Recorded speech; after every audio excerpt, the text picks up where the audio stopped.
welcome back. My name is Gina and this is my little corner of the internet where I share with you what I've been up to with regards to my knitting. I'm so glad you came to hang out with me today.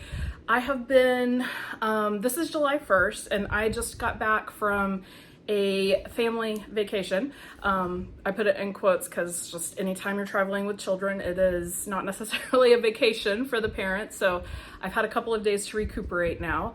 And I'll tell you a little bit more about that at the end of the video. So I won't clog it up if you are not interested in hearing about what I was doing. But I do have a little bit of knitting to share with you. In preparation for this 40 plus hour car trip, round trip that it was gonna be, I did drag out a ton of knitting. I think I counted and there were 8 projects that I took with me or was going to take with me. I think I actually finished one of them before we started. So maybe I only took 7, I don't know. But I'll put a picture of all my projects scattered out.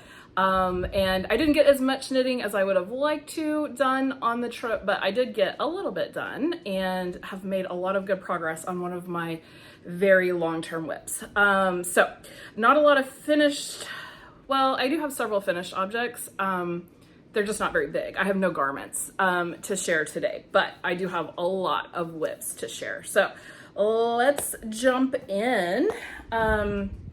First up, we have the Cupcake sweater, which you have not seen at all. I had not even thought about making it the last time that I had talked to you guys. So this is one that the state fair season is coming up. The state fair is coming up, and I was looking at the book to see, what all the categories were, and one of them was child sweater. I haven't knitted anything that I still have for children this year, and so I decided that I would, that sounded like a good project to take with me, get started and take with me on vacation. And TinCanKnits had released the Cupcake sweater. I'll put a picture up. In May, I think, and I thought it was super cute, and I supported their app when they were fundraising for that, and so because of that I had they were offering a pattern at the time that had just been released, the Silver Bells pattern, and then 3 credits to buy patterns within the app. And if you supported at like $20 or something, which is a really good deal for essentially 4 patterns.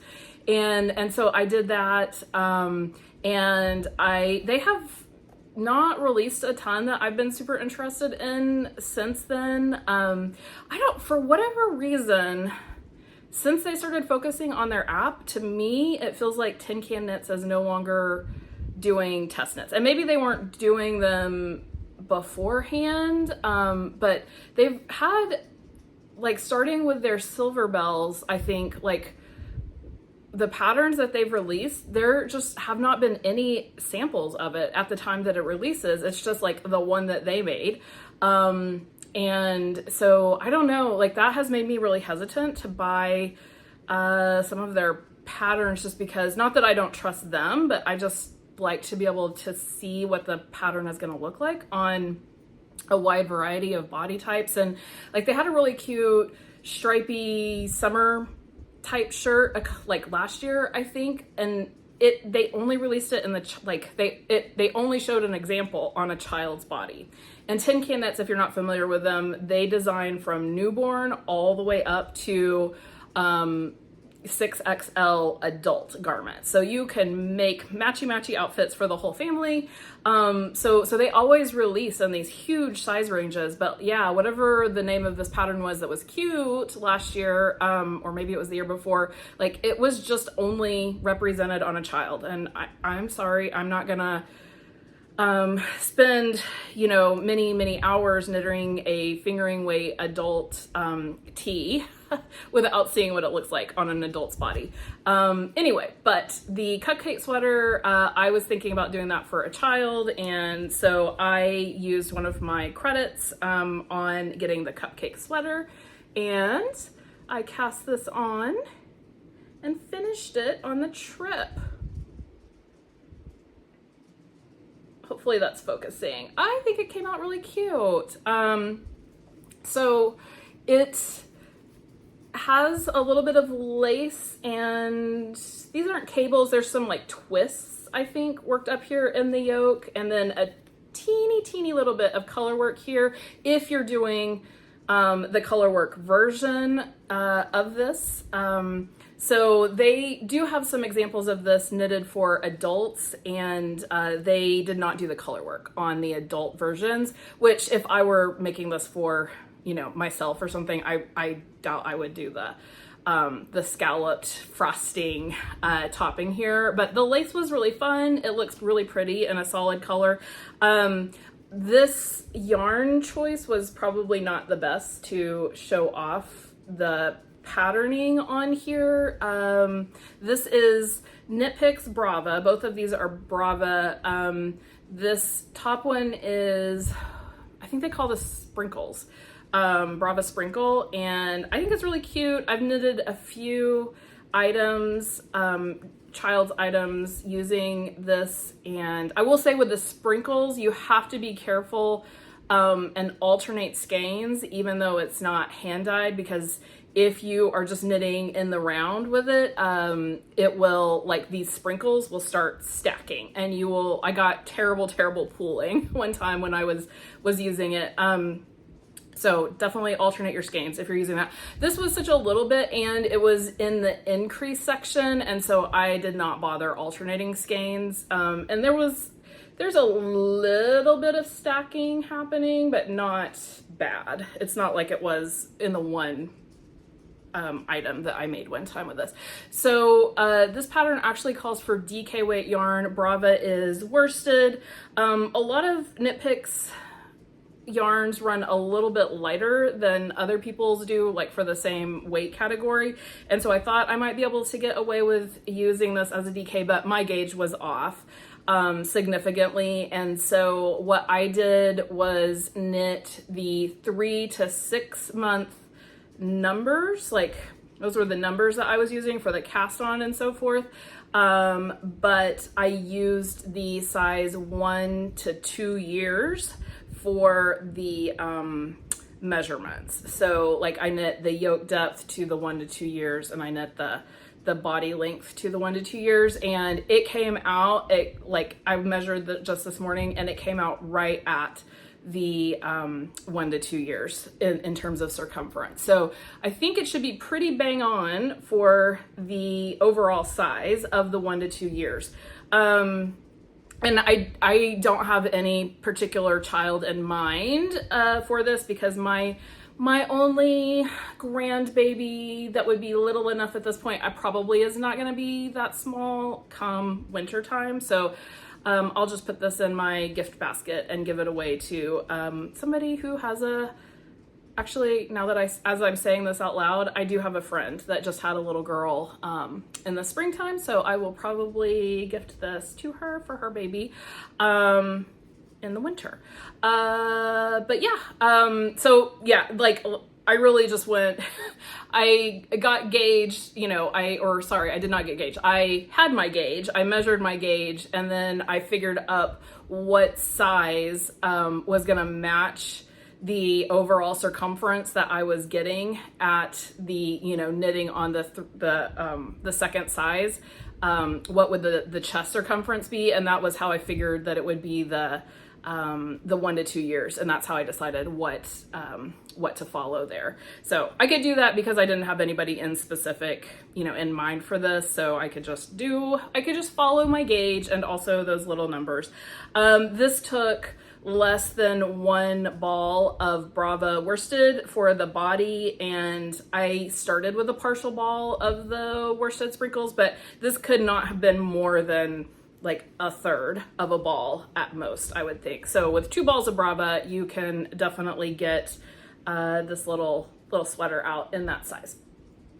So that was item number 1, and like I said, I think I cast that on before we left on the trip, but I definitely worked on that one quite a bit in the car. As you know, worsted weight, it made for good car knitting, and it was all in the round stockinette once I got past the top. I will say that when I went to buy this, I noticed that the app is now no longer totally free. When TinCanKnits first released their app, it was totally free to use, and you could just import your patterns that you already had in your library. Like if you had them in your Rav library, they would transfer over into the app, and you could work any of those in the app. But now, if I'm understanding it correctly, you can only do 3 patterns within the app. Like you can only, because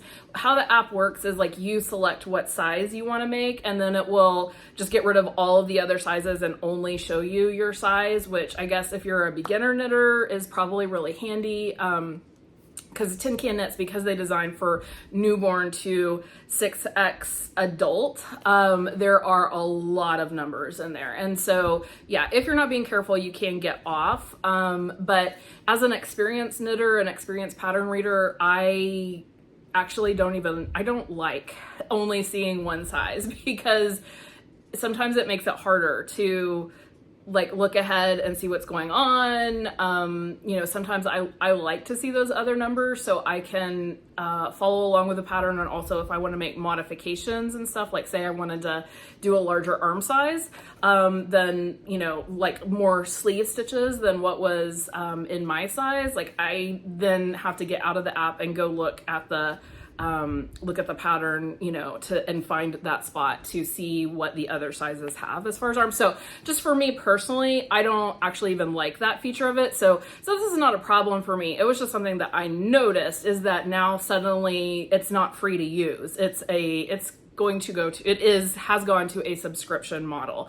And I have not used it since I worked the Silver Bells pattern, which has been like 2.5 years ago at this point. So I don't even know what changes they might have made and improvements. I know they were doing some other stuff to the app, but that was just a little disappointing to see. I just hate that everything is subscription model these days. It's just so annoying. If I'm gonna pay for something, I just wanna pay for it once and then be done with it. But yeah, I definitely will not be paying for it. I need to email them, because I got a download link for the Cupcake sweater, and it went into my library on the app, but I can't figure out how to make it go into my Ravelry library, which is definitely where I prefer to have all of my patterns. So, and I'm sure that they will, it says that anything you buy there can also go into your Ravelry library. I just need to reach out and ask them how to do that. I'm sure that they will help me get it over there. Okay, next up is another item that I, was inspired to do because I was thinking about like those fair categories, and one of them was like neck accessories, not a shawl. And so I was thinking about what little scarf thing could I make, and I also was doing a little stash diving and reorganizing, and I came across some very, very deep stash. Knit Picks Diadem, which I brought my ball left over it a bit. So this is, like I said, very deep stash. Diadem is 50% alpaca, 50% silk. It says on my tag that it's fingering weight, but in Ravelry, they classify this as DK weight.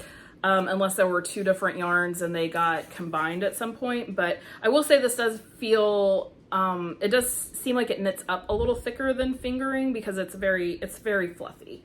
So here's my leftovers from this project. This color is Amethyst, and it is so silky soft.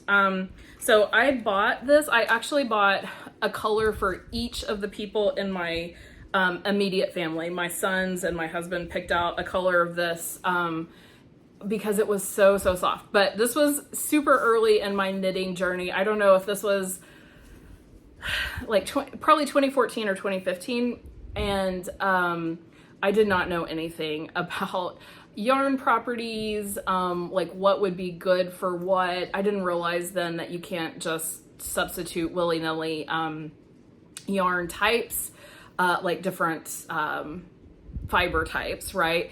And I did not know that like this was probably not at all an appropriate yarn for like children.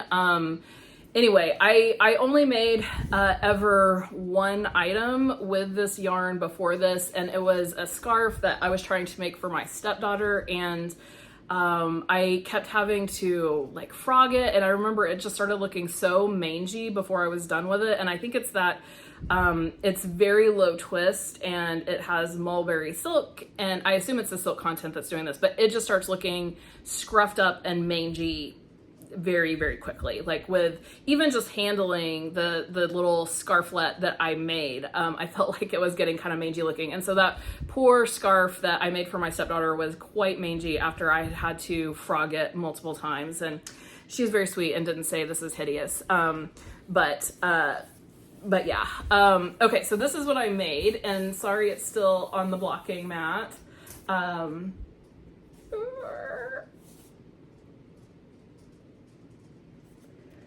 I'll have to put in a picture after I record this, after that is finished blocking, so you can see. But this is the Pointelle Tie Scarf.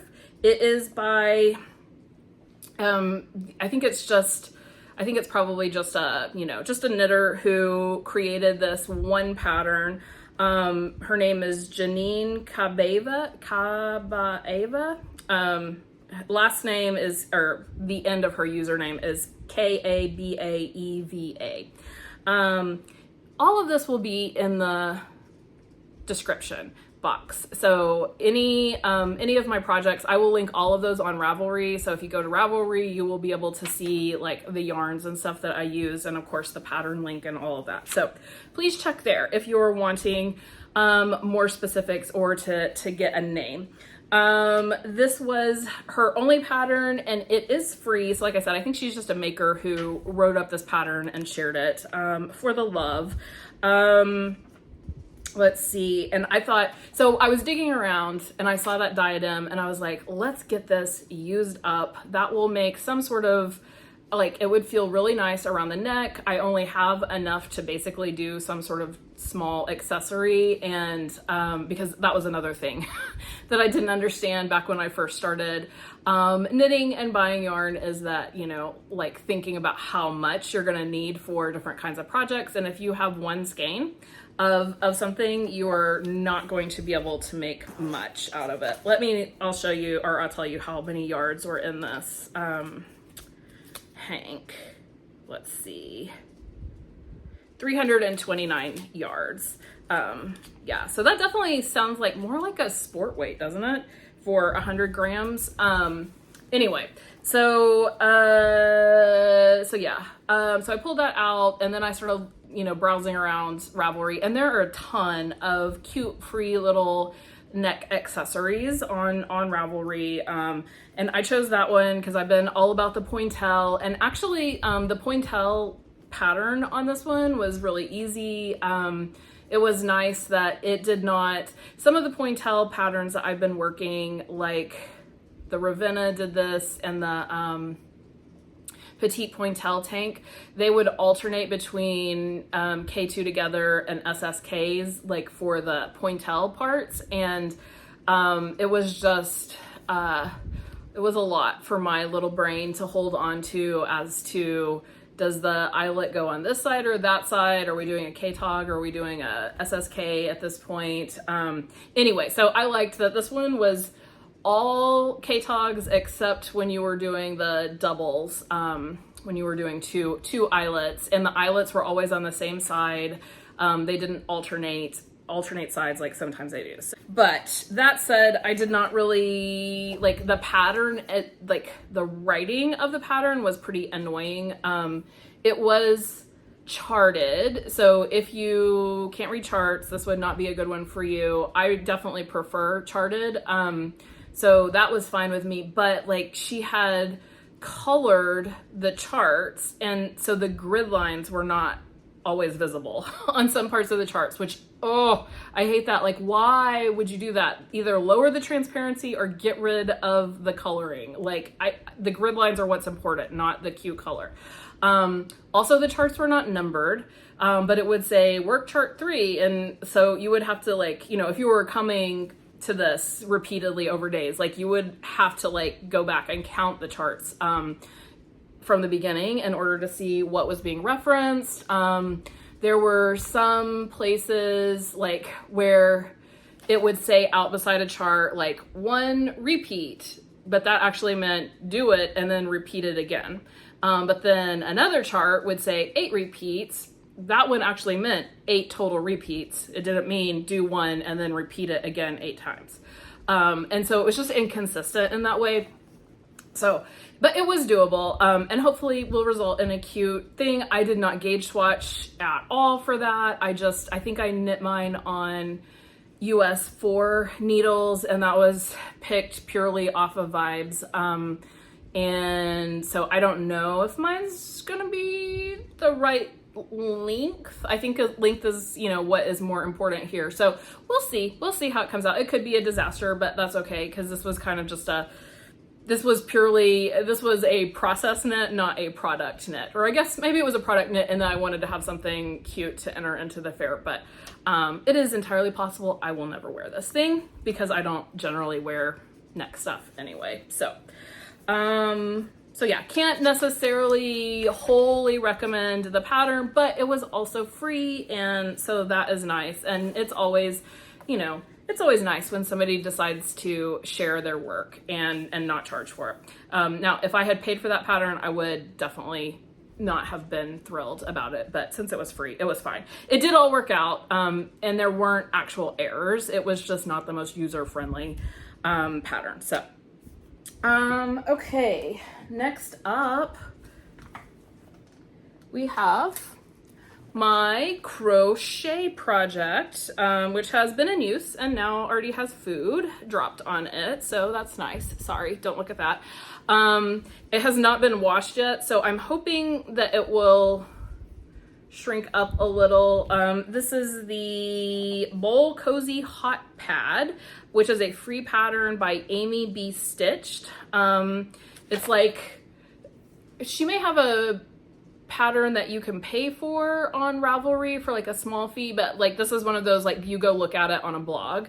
And I did visit the blog, so she got my traffic from there, but then like I copied over the instructions because it's so hard to follow those blog instructions with when the ads popping up, and especially if you're coming and leaving and coming and leaving, and I like to mark things off of my pattern. So I just copied that over into my my reading program on my my iPhone and marked my things off as per usual there. So yeah, I was telling you guys I was trying to make this just in order to practice my crochet skills, and also I have made this particular pattern before, and it is an extremely functional item. We eat a lot of soup at my house, and so this will be used, has already been used, as it already has food product on it. It needs to be washed. This is Knit Picks Dishie, and the colorways Douglas Fir is this green, and then this is Summer Jams, I think. Let me check that. Yes, Summer Jams. And I saw as I was working on my Ravelry entry for this that I purchased these yarns in 2019. Which is funny, I don't even consider that like super deep stash, but that is 7 years ago now, right? Yeah. Crazy. Anyway, so I did finally get this finished. Thank you to those of you who said you also share my struggles with reading crochet, like the end stitches, and somebody was like, end stitches even in ribbing can, or even in knitting can trip me up. And then I started thinking about it and I was like, you know, that's actually true for me as well.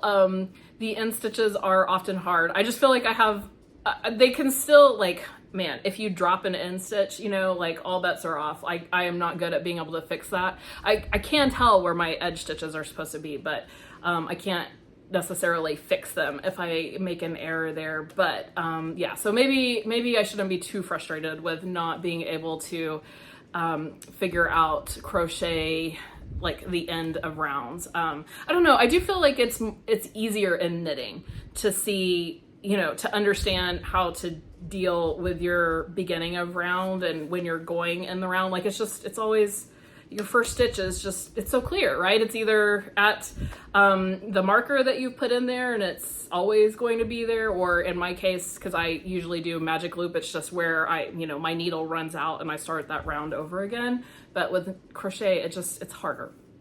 Anyway, I need to keep practicing on it. Maybe I'll make some dishcloths next, something flat, so that it will be a little bit easier for me.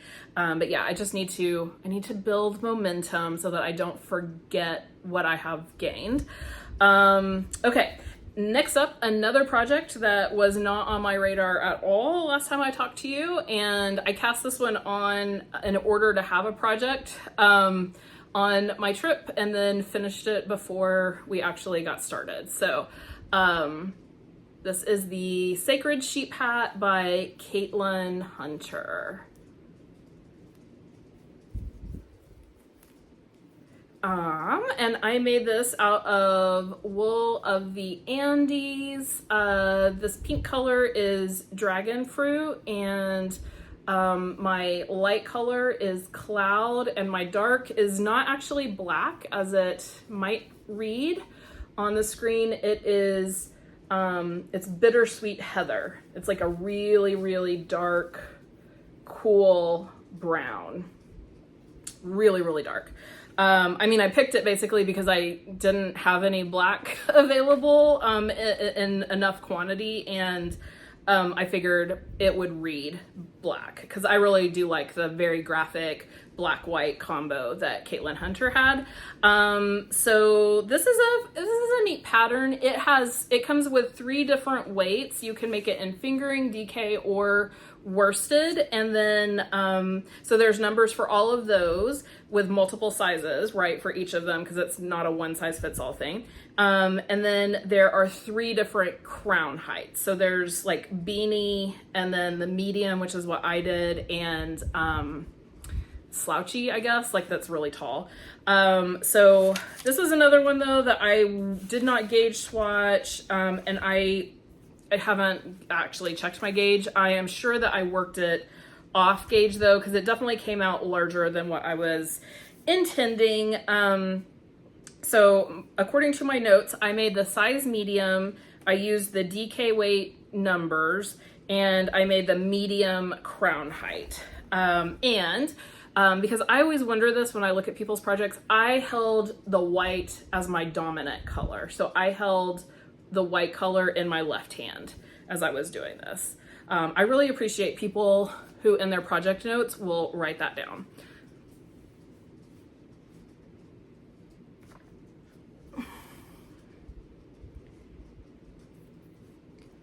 So it came out quite a bit larger than I was intending. So I did the DK weight, even though I was using Knit Picks Wool of the Andes worsted, which you might be like, Gina, why would you have not just used the worsted? I don't know.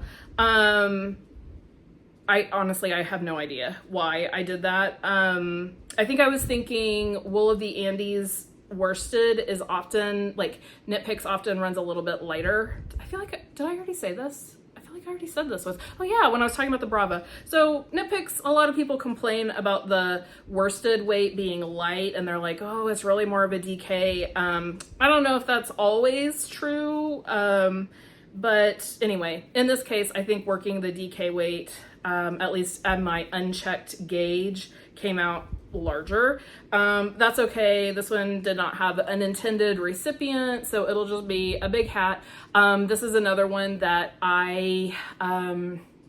hat is one of the categories for the fair, and so I will enter this into the fair. I was also looking at, I have the pattern for the Compass hat by, it's the designer who did the Iris sweater. What is her name? Annalie? Knits. Anyway, that was like the free pattern that I got because I tested the Iris sweater. And the Compass hat, it's kind of like a muscle burrow type situation, you know, where it's like a long tube and you make sort of 2 different hats and then roll them into one. Anyway, it's color work, and I was thinking, oh, that would be really cute if I have enough of my leftover Iris whole scarf super soft to make that, but it's also fingering weight, and it's like a long tube, so I don't know if I'm gonna get that one done. I don't know if I'm even gonna start that one, but yeah, I don't know if I want to like put that on myself to try to make that in time to turn into the fair by like August 20, I don't know, the end of August. And so I was like, this one will be quick. And again, like I thought this would be a good project to take on for car knitting because it was worsted weight, but I finished it before we left. So, and I worked on the brim. I went with one of my old college friends invited me to Shakespeare in the Park. So I knit on the brim of this while we were watching The Tempest. And that was fun. So love knitting, love that you can take it, you know, anywhere and kind of help keep your hands busy while you're just sitting. So yeah, I definitely recommend this pattern, gauge swatch, I guess, if you want to be sure that you're going to get a hat that will fit a particular person. But since that one is not for anybody in particular, it is just fine. Okay, so now into whips, of which I have many because I have definitely been suffering from Castonitis, as you will see. So first up, we have my book club cardigan. This was the knit that got most of my attention during the car trip. So I've got memories of working on this in the hotel, of watching petite knit YouTube videos on how to do a double knit buttonhole without breaking your yarn. Like I was watching that video while sitting outside the pool at one of our hotels. Anyway, so here's what I have. Since you saw it last, I have not just one completed sleeve, but 2 completed sleeves. And then most recently, I have a double knit button band, which is still in progress. So I've made it to here. I'm in the home stretch.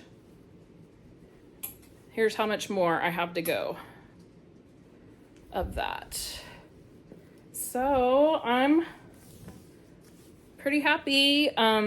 Actually, I haven't tried this on since I got this far in the button band, so we'll get to see it together. It's always a little scary.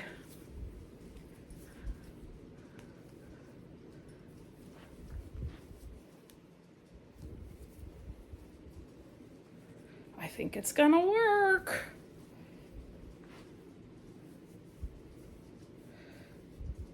It's not gonna be massively oversized, although I don't know how much more I'm gonna get out of it when it blocks. I do feel like this is gonna block.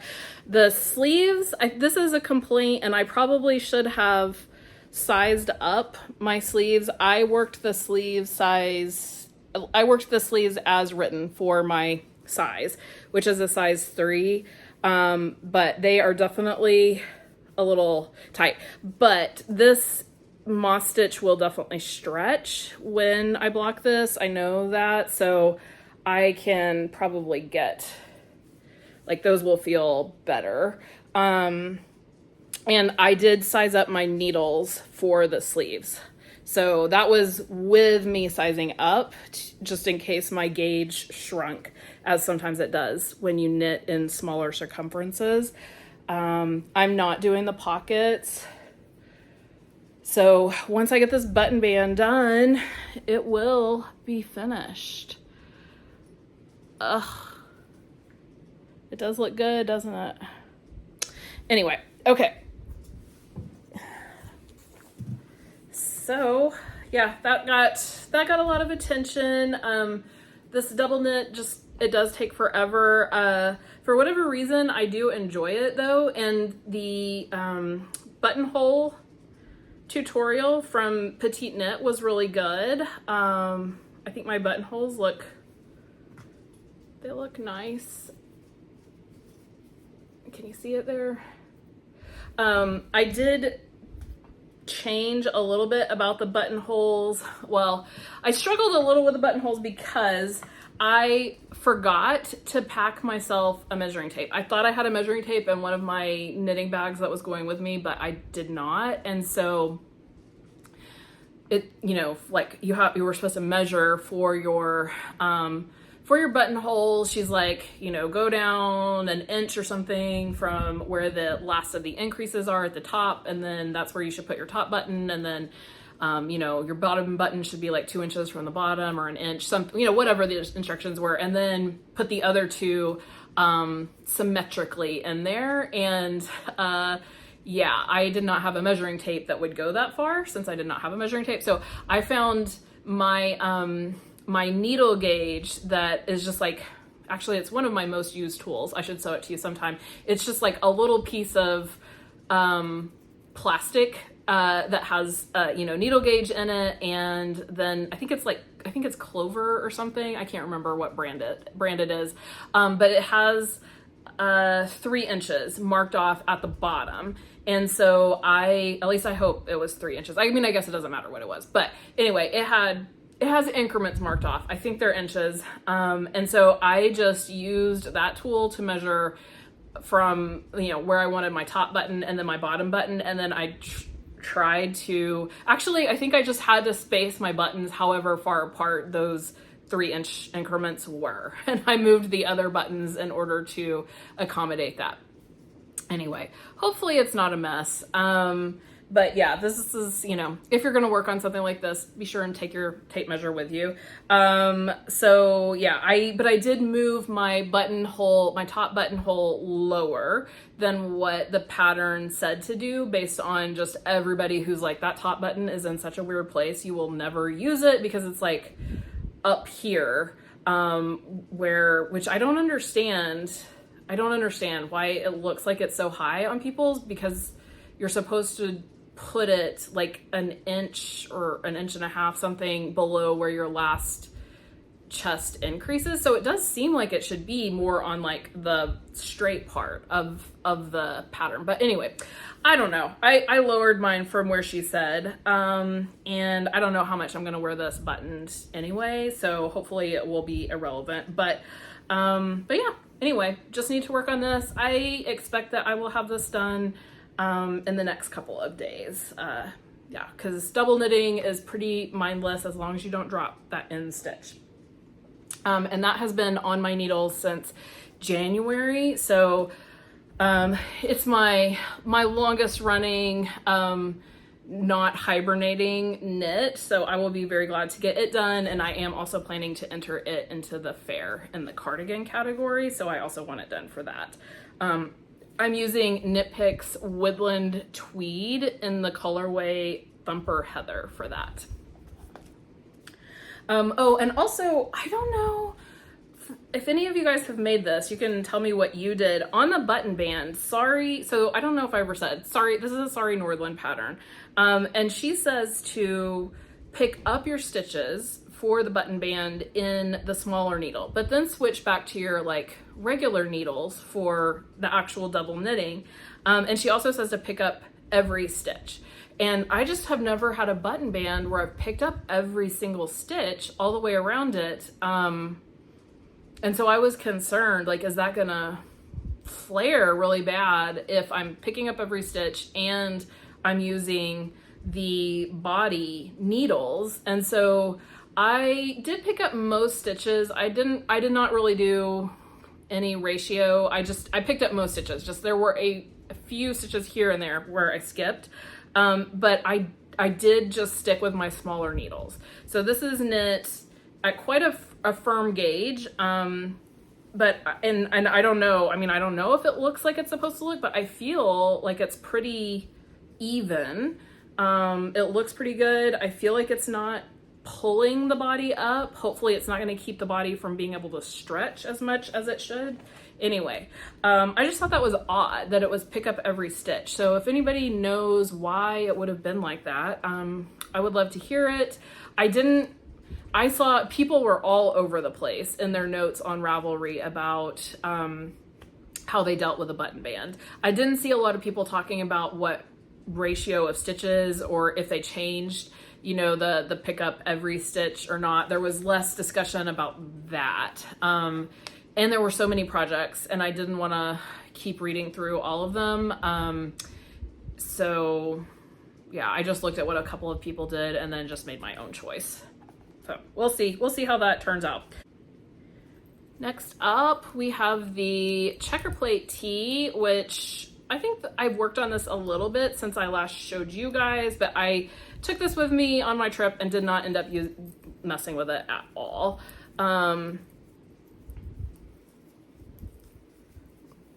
This is the Checkerplate Tee by Lily Kate France.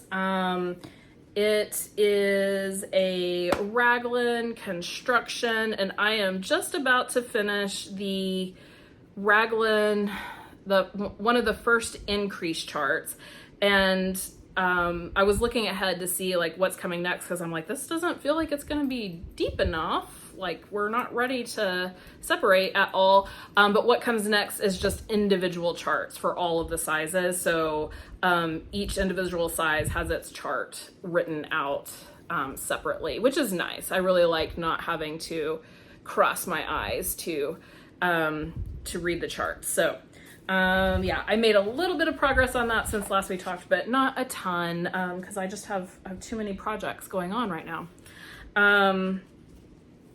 I'm using Holst Garn Tides for that, which is Holst silk and wool blend. That's like a summery kind of blend. And did I say I'm working the size 4 in the Checkerplate Tee, which is will be a finished circumference of 40 to 42 inches. Well, it's 4 bust sizes, 40 to 42 inches. Yeah, so that one is going along fine. The pattern, it has not gotten, I'm not to the point where I have got it memorized yet, but it is pretty easy and pleasant to work, so that's good. Okay, and then I cast this one on in preparation for the trip and then did not work on it at all. I also just need a stockinette project, and so this was gonna fit that bill. This is the very beginnings of the Trailhead Tee by Larkspur Knits or Lindsay Fowler. And for this one, I am using Holst Garn Coast, which is a wool cotton blend in the colorway Kingfisher. Yeah, like I said, just got this one started for Mindless Stockinette, and I will have miles and miles of Mindless Stockinette because at the point that I'm at now, I'm just going to be doing raglan increases for several hours on this because this is like kind of a Henley style. There's like a little, you know, like cutout V here. This does like all of the top part has to be knit flat. So, you know, it has to be knit flat down to here ish.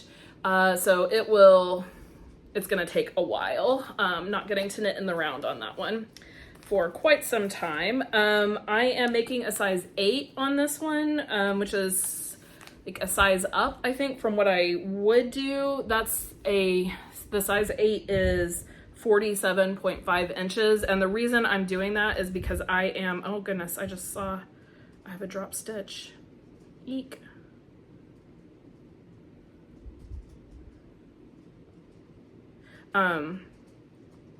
My gauge is tighter because I don't know. I thought I had checked this before I ordered my yarn. I thought this was within the Holst Coast sort of range, but it's really not. It calls for a gauge of 22 stitches per inch, and I'm knitting that at 23, and I don't feel like I can go any lower. So yeah, so I just sized up, and I did do the math on it. I think that should get me where I need to be in terms of size. So So working the size 8 in order to hopefully hit a size 7 size wise. Okay, and then next up we have yet another raglan. Oh, so the Trailhead Tee is raglan construction. It's just you have to knit flat longer because of the little notch there. So here is another raglan construction. This is the Shell Tee, which I am testing for the Knit Pearl Girl. So here's the front. Let's get this arranged. Here's the front. Here's the back. You can see more of the stripe pattern on the back. This is knit in DK weight yarn. I am using Drops Belle, which I love for summer garments. And I think that these colors are really cute. We'll have to see how it looks after it's all knit up. But like as I'm knitting it, I think it's really cute. It feels extremely summery. So let's see. I'm knitting the size F in this. That is a finished bust circumference of 42.75 inches. It calls for a gauge of 21 stitches and 28 rows in DK weight yarn. I am using US size 5 needles for mine, and I'm bang on gauge at that point. I do need to check again, but when I was gauge swatching, actually I don't even know if I gauge swatched. I think I just started because I had knit with this size and gotten this gauge before, but I do need to recheck just to make sure I'm still on gauge now that I am in the round. Yeah, so it is going along really well. So I was telling you guys this sad story because this test knit started like probably a month ago, and I just got started on it a couple of days ago because I had ordered Drops Belle to make it, and that was coming from overseas. I ordered from Rito.com, and when my bag arrived, it had burst open. It had been taped up. Like I can't even believe it got to me because my address was like completely gone off of the front of it. It had a handwritten post-it note with like the tracking number on it. And so, you know, it was testament to all the postal systems that it actually made it to me, but it was missing about half of my order. So I emailed Rito, and it took them a little bit to respond to my email, but when they did, they were like, no problem. I just told them what I was missing and sent them pictures of the bag and pictures of what I had received. And they had it shipped out within like the next day. And then I emailed them back kind of frantically, and I was like, oh, did you need me to send you the dye lots? Cause like these are going in sweaters. And I need the dye lots to match. And they were like, nope, no problem, because we already have that all in our system. And yeah, so they sent that, and of course it came like the day after we left for our trip. So I did not get to take this with me. Had to wait till I got home, and everything was there, and all of the dye lots did match the originals that I was sent. The color that I was waiting on was this green.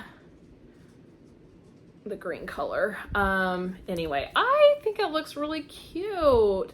I don't know, like I said, I don't know, it could be a disaster like once I get the whole thing done, but I'm really enjoying it. I almost am done with the raglan increases. I think I have about 8 more rows to go on this, and so it will be getting a fit check later today and maybe separating for the sleeves. And yeah, really enjoying that so far. It is, so it has neck shaping. As I showed you, the back is a lot higher than the front. You cast on stitches for the back, and then you increase around. You work the back flat for quite a while before you cast on stitches for the front. So rather than working short rows, you just work the back flat for a long time. So you can kind of see it wasn't until the green stripe that the front got added in. So that's how low, that's how many stripes we worked on the back before the front got added. And that just makes it sit nicely. But you don't, if you were working short rows, I think that would be pretty hard to do with the stripes. So this is a better solution. And yeah, so just going along. It's also a compound raglan, so that means it doesn't increase at every raglan point evenly all the way. So you do that for a while, and then you go into, you know, just like those increases are kind of staggered out so that it fits better the way our bodies increase, and hopefully should result in a little bit better fitting top than just a standard raglan would be. So yeah, not much to report there. That one is just flying along. Okay, so those are the ones that, well, some new ones that I didn't know I was going to be casting on. A lot of the whips I had told you were coming, but now I have a couple that were spontaneous that I have not told you about. So I had a little fit of applying for testing. So it had been like 3 whole weeks, I think, since I had signed up for any test. And then I think I had said, like, I'm gonna try to like not test as much for a little bit. But I didn't. I saw several things that I was just desperate to test. So the first of those is this. Let me show you, and then I'll tell you what the pattern is. So this is a left side. It's going to be a vest, and I have just gotten started on the front panel chart. So let me tell you what this is. This is the Kytice, I think is how you pronounce it, vest, Kytice. It is by Clara Pusheen, who I think she lives in Spain maybe, or Portugal, but I think she's originally Czech. The Kytice name comes from a Czech book of poetry, I think. There's a little explanation. I did not read it too super thoroughly. I'll put a picture up here of the vest. It is gorgeous. And I totally got sucked in by her pictures on Instagram. Clara makes stunning textured pieces. They are so pretty. She does all sorts of just really intricate cables, and this has got embroidery. It has russamine, I think is how you say it. It's got a lot of different stuff going on. You know, I've gotten the baubles. The baubles are going to go all the way down, but there's a center panel that has, well, I'll have put a picture up there. It has got all sorts of stuff going on. So I test knit a vest for her, which was her very first pattern a number of years ago. It was also, I think, my first vest pattern. It began my love affair with vests. But it was one of my most frustrating testing experiences. It was her first design. And I think she just didn't, she didn't know what she didn't know at that point. And it was just very frustrating because the pattern wasn't even finished when the test started. She didn't know that tech editors were a thing and that you should have it tech edited. And so there were a lot of errors in the pattern. I was not very experienced with cables at that point, and so I was really relying on the instructions to tell me what to do, and the instructions were incorrect. Like they were backwards or something, like left and right crosses, something like that. And so I have followed her, as a designer, because I really do love the things that she makes, but I have been kind of like, I'm not signing up for any test knits until she's, you know, gotten a little bit more experience, so that I will have a better experience. And so, you know, it's been several years, at least 2 years. I think it's more like 3 years since I did that test knit with her. And so I was like, you know, it's probably been long enough that she knows what she's doing. She's put out a number of patterns since then. And so I took the plunge on this one, and I will say it's definitely a better testing experience. It's, we have a Google Doc where we can make comments, and which will be updated, you know, sort of live as we go. And then there's an Instagram chat. The last test that was really bad experience was all on Ravelry, and she just didn't get on and check that very often, and I think she had to keep like mailing out the corrected version. And so anyway, so yeah, so it's a different format. She is very, very present in the Instagram chat, and so that part of it is better. But like there are still, like, there have been a number of errors in the pattern or lack of clarity. Anyway, so like that has not necessarily gotten as like it has been tech edited. I am not sure how good the tech editor is, if it's already been through a tech editor, because there are some basic things that I would expect a good tech editor to have caught, but I'm not sure if it's everybody's, like, the pattern is written in English, the test is in English, and I don't know if English is the tech editor or the designer's first language, so there might be some like language barrier issues as well that might be contributing to things. I am using Lion Brand Fisherman's Wool for this. I got this from Joann's, obviously several years ago before it passed away. RIP Joann's. And this is my first time using it. It has been a good experience so far.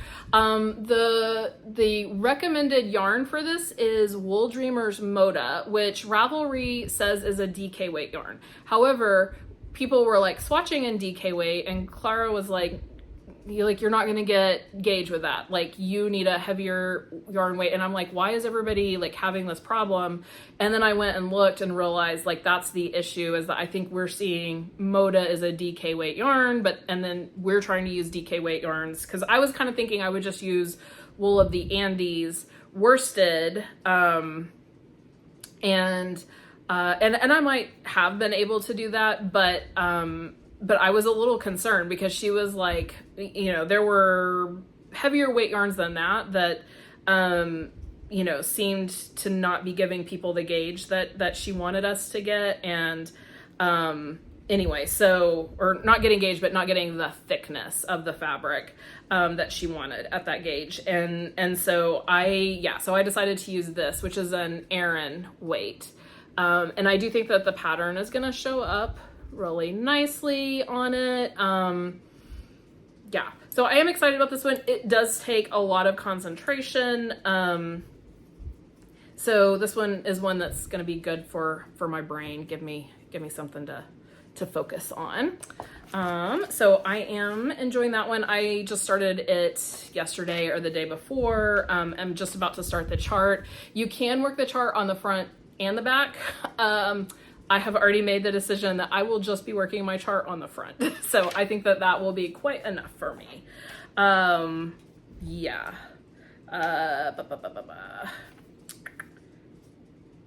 Okay. And I don't know. Okay, so for these next two, I don't have anything to show you. I'll just put pictures up.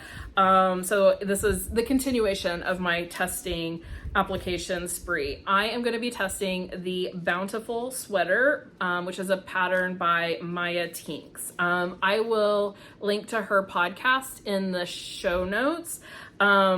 She has a really great podcast. She's a designer. She does really interesting things.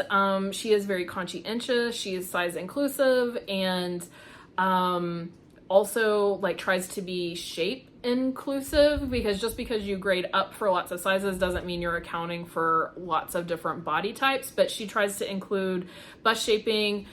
She's just doing different things. It's not all, definitely not sad beige sweaters with her. She's doing, like, this particular sweater is in a beige color, but it's got lots of stuff going on, and her other patterns are, yeah, super interesting.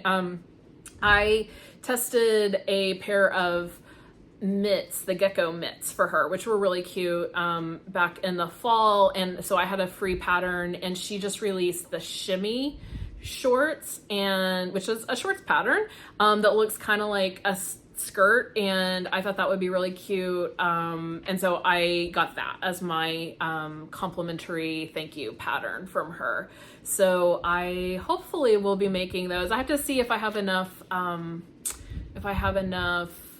Drops Bell in an appropriate color for them, but it should be a yarn that would work well for that. But anyway, sorry, I got distracted talking about the shimmy shorts.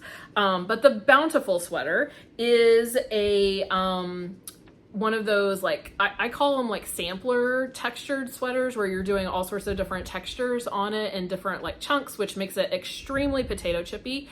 I did a sweater, what's that one called? I can't remember the name of it. I'll put a picture of it up here, that I tested for Joanna Ang, which was so fun. I really enjoyed that one. I loved wearing it. And when I saw Maya talking about this one on her podcast over a couple of episodes, I was like, I love that. I want it. And so yeah, I had been stalking her Instagram because she was going to release the test call on there. And so, like, I actually, like, I never do this, but I signed up for notifications of her posts so that, you know, it would be sure that Instagram would show it to me. And so as soon as I saw that test call, I had applied, and I was happy to be accepted. It calls for a worsted weight yarn knit at a DK weight gauge, because she really wants it to be a tight gauge so that the textures really pop.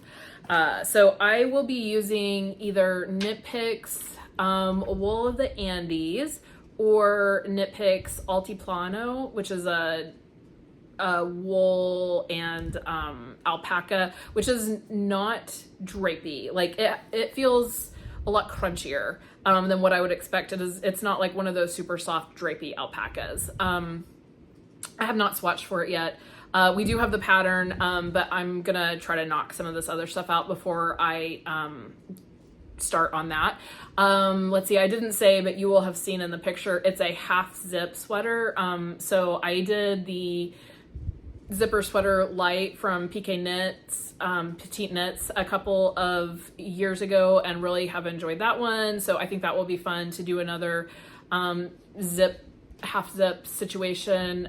It looks sporty. I just think it'll be a really fun kind of weekend type sweater. And I will probably do it in a light, I haven't decided. I guess the Altiplano I have is, if I do that one, it's like a bear color, so it will definitely be light.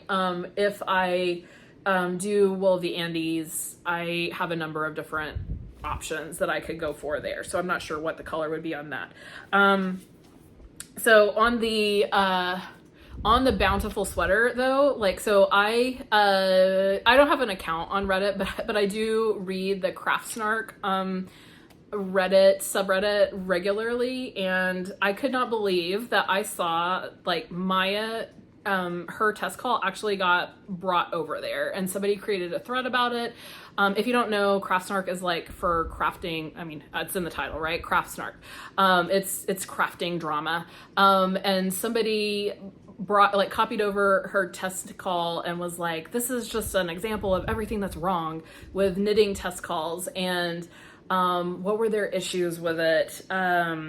Let's see. It was that her sample that she was showing on there, she was like, okay, I'm gonna be redoing the collar so the collar doesn't look exactly as it's gonna look in the sample, and also I haven't blocked it yet, so it's gonna look a little bit more, it will be a little bit different fit, a little bit more drapey once it's blocked. And she had mentioned in the test call that you should pick your size according to your upper bust, measurement rather than your full bust measurement. And then she also like made a joke about, I know we're knitting a worsted weight sweater over the summer months. Come on, Southern Hemisphere people, I'm counting on you. And yeah, somebody pulled us over and was like, this is what's wrong with testing, these testing calls and knitting designers. And, I mean, it was, I felt like totally uncalled for and ridiculous. You know, using the upper bust measurement is actually a really good thing. This is actually a much more size inclusive or shape inclusive thing to do. So as I often say on here, I am pretty curvy, and my upper bust measurement is 40 and my full bust measurement is 46. So if I were to choose my sweater sizes according to my full bust, like, and I have done in the past before I knew better, it does not fit. It's way too big, because if you start adding 10 inches of positive ease to my full bust measurement, that is going to be, you know, 16 inches of positive ease for my upper bust. And that's really where you need it to fit. You need it to fit your shoulders and your frame, because knitting has stretch to it. So it can stretch over my full bust, but it's going to swamp my upper bust and shoulders if it's too big.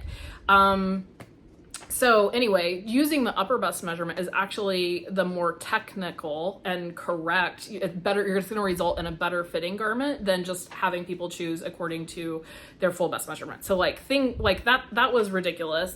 They also were mad that her sample was not completely finished and blocked. But it was not a situation where she was not sure what was going to happen in the collar. She was just changing like the way that the decreases or whatever was like going, and did not have a finished photo of that. But like people, probably a lot of the people who are signing up for the test are people who've been watching her podcast, where she's been like talking through all of the design choices and showing this as she's making it. And so like, to me, that's a completely different situation than somebody who has finished a yoke and a sleeve and is doing a test call. And there are some designers who do that, but this is completely different, completely different type of situation. So that was ridiculous as well. And then, her like joke about Southern Hemisphere knitters, like I don't even know, like why would you be upset about that? It was just a silly joke, because I'm sure there are plenty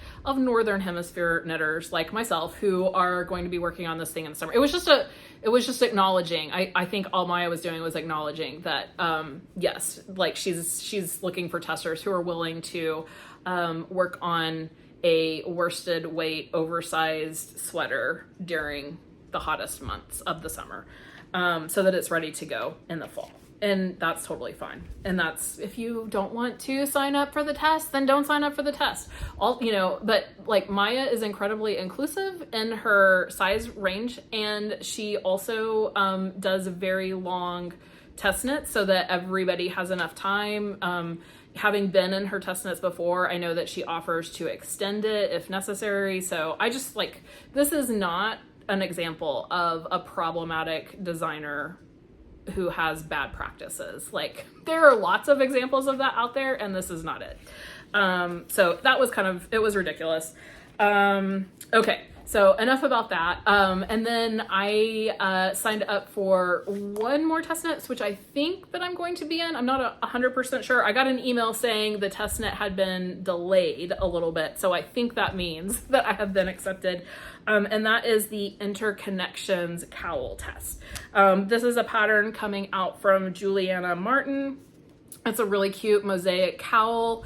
Like I said, I'm looking for categories that I can enter in the fair, and so I think this will be a good shawl neck accessories item that I could enter, and it's really cute. I'm seeing, like, in my head, I would use Hawthorne, Knit Picks Hawthorne, which is a fingering weight yarn. They have all sorts of pretty tonals. I really like Juliana's, like these dark moody colors that she's chosen. So I have some Hawthorne colors that I think would work really well for that. so yeah, it might be a little more muted than my normal cowls are, but I think it'll be good. So I am looking forward to that one, and I expect, you know, it will be nice to have a project that's a little, I can see progress on more quickly than some of these sweater and just very intensive. This is going to be a vest, so it's not going to take as long as a sweater, but like very intensive knitting and pattern following instructions on that. Okay, and then to finish up, I wanted to share a couple of things that these were fixes that I had made. So I don't know if I have a before picture of this, but when I pulled out this is my Summer Flow tank that I test knit for Stephanie Lotvin last year. And it had, when I pulled it out, it had this really terrible stain right here. It was like yellow. I don't know if I got grease on it when I was cooking or something.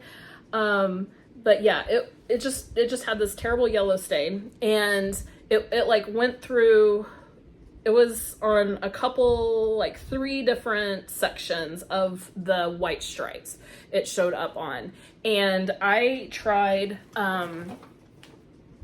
several like stain removers because I was like, well, like normally I wouldn't use a stain remover on my knit items, but this is kind of ruined anyway if I can't get that stain out. And so I tried several different ones, and it didn't hurt the color at all, but it did not fix the stains. It did nothing to remove them. And it was just, yeah, it looked really bad. And so I was like, well, I guess I'm just gonna have to trash it, because I didn't feel like I had enough of I have a little bit of this white yarn left. And this is a Drops, I can't remember, Drops Cotton Light, I think is what it's called. And I don't have access to that. I would have to order it from overseas, and it's like a very cheap Drops yarn, but you know, the shipping and the tariffs and everything would be ridiculous to pay $20 for like a ball of this white yarn, which may not match the white, you know, the dye lot from last year. And so I was like, well, I guess I will just like consider that a loss. And then I was like, you know what? How about if I duplicate stitch? And it does not look perfect, but I feel like from a galloping horse, like you can see it's raised a little, like the texture there is a little raised, but I don't think it's super noticeable if I'm just wearing it, and it definitely looks better than the stain did. So I am really glad that I have recuperated this top, because I have not been able to wear it at all, and it was just sad. It was like sitting out there in the laundry room taunting me. So glad to have that one done. And then I had on my knitting bingo to fix my Lockton sweater, because I had this horribly wavy button band, which I think I showed on here when I was doing the bingo. I think I would have held it up, so hopefully you can go back and look at that to see the before. But I got it. I did it. I ripped off both button bands and re-knit those with about, it's in my notes, but I did like 30 something stitches less on each side. And then I also, instead of binding off loosely, because I remember at the time I was worried about this being too loose, and I like actually sized my needle up to do the bind off, I bound off in a smaller needle as pretty much as tightly as I could, because I want to keep this from flaring. You know, I want to keep it from opening up. So I hope, like at the moment, it's nice and firm. I haven't blocked this because I wasn't sure. I actually wasn't sure if because this yarn has been blocked once, because I don't ever bother to do anything to my yarn when I like frog it, and I just reknit it in ramen form. So I just reknit this in ramen form. So I don't know, like, does it need to be re-blocked? Like, because the yarn's probably already opened, right?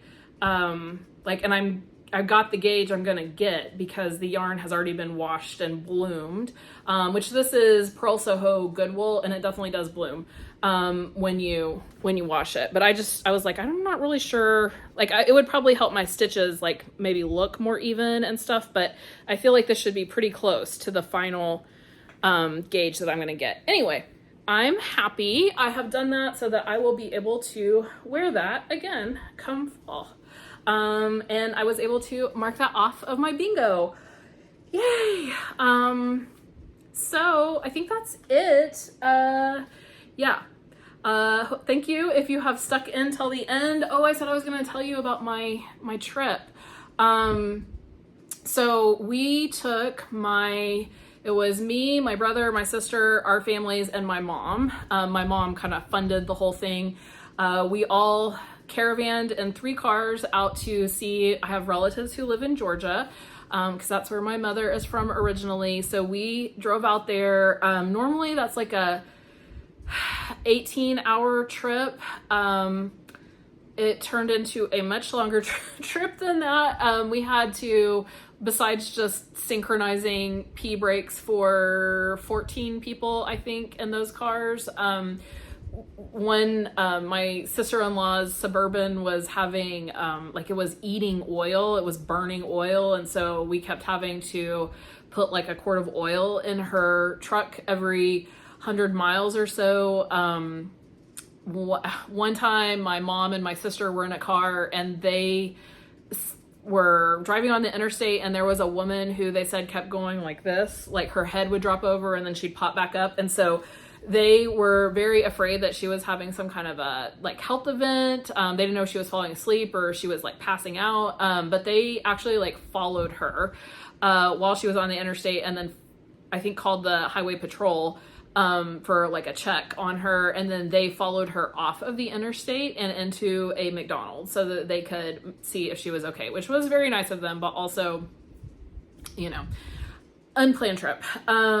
Anyway, it was a very long trip. Getting there, we got to our hotel at like 2:30 in the morning. Oh, and yeah, our drama had started earlier because we had planned to leave at 4 a.m., but around, I think, 2 a.m., all of us got woken up by like an emergency notification on our phones that there were, like, it was a very odd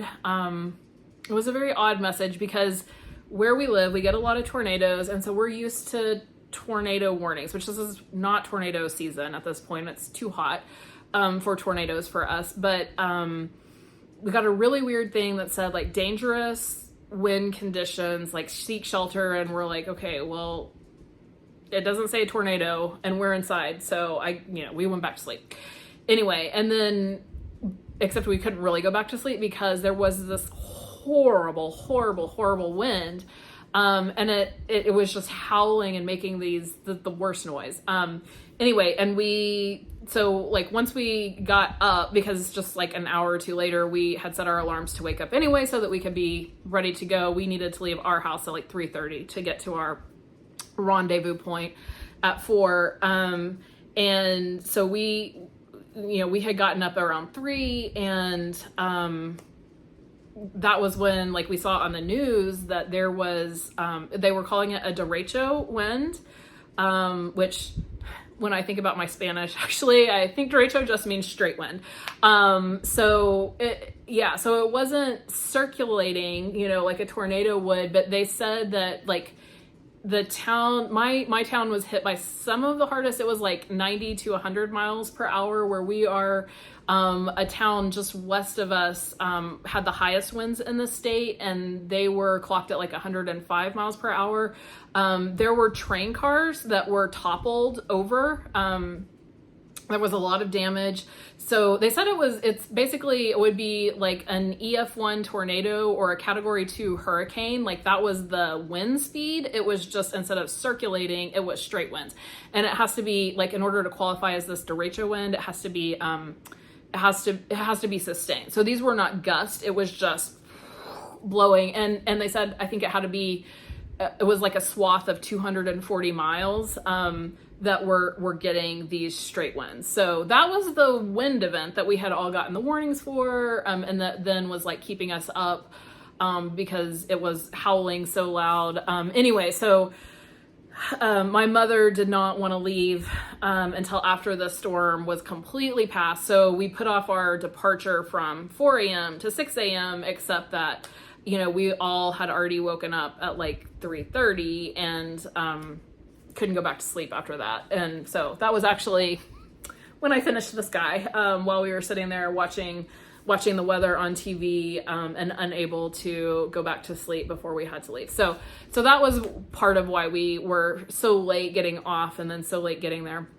Anyway, so we hung out with my aunt and uncle and our family there in their little town for one day. And then my brother, sister, and I and our children all went up to Atlanta, where we spent a couple of days, and we got to go to the Atlanta Aquarium, which was really incredible.